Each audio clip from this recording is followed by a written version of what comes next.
नमस्कार मंडळी, अखेर लाडकी बहीण योजनाची प्रतीक्षा आता संपलेली आहे.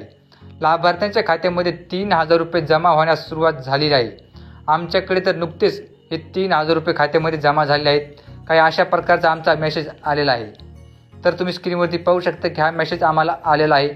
आता तुम्हाला पैसे आले की नाही हे आम्हाला कमेंट करून नक्की कळवा. का नसेल आले याचे मुख्य 2 कारण आहेत.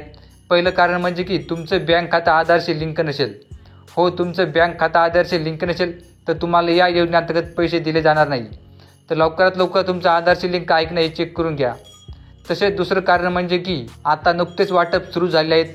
14, 15, 16 आणि 17 या 4 दिवसांमध्ये हे पैसे वाटप होणार आहेत. त्यामुळे तुम्ही काळजी न करता तुमचं बँक खातं आधारशी लिंक आहे की नाही हे चेक करून घ्यायचं आहे. आणि जर लिंक असेल तर तुम्ही काहीही करायचं नाही. 4 दिवसामध्ये तुमच्या खात्यावरती तुमचे पैसे नक्कीच येणार आहेत. ही माहिती तुम्हाला कशी वाटली हे कमेंट करून आम्हाला नक्की सांगा. तुमचे पैसे आले की नाही हे देखील तुम्ही आम्हाला कमेंट करून नक्की कळवा. जर तुम्हाला हा व्हिडिओ आवडला असेल तर व्हिडिओ लाईक करायला नक्की विसरू नका. चॅनलवर तुम्ही नवीन असाल तर चॅनल आत्ता सबस्क्राईब करून ठेवायचा आहे. यावरती आपण सरकारी योजनांसंदर्भाची नवनवीन अपडेट देत असतो.